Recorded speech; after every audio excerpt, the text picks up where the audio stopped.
મેં રિયલ લાઈફમાં તો પિક્સીને એમ જો નહીં ભાવા કે નહીં એમ, પણ મેં સપનામાં જોતો છે.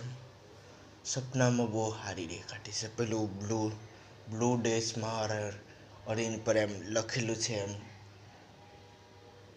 હિન્દીમાં ને એમ ચાઇનીઝમાં ને એમમાં મેં લોકોની એમ ડોઝને એમ છે એમ और એની પર એમ લખેલું એનું નામ પિક્સી ને એમ તે કયા સપનાના બહાર એમ મોટી તો સારું હતું. રેલીમાં સપનામાં એમ એવા લોગ એમ બહુ સારા ને એમ દેખાય. કસમથી એમ પરી જ લાગતી હતી એમને મળે આજે જેમ દેખાય રોજને જેમ દેખાતી છે. દિલથી યાદ કરું તો કેમ નહીં દેખાને. અમે ફરવા જાય ને એમ ખાઈને પીએ ને એમ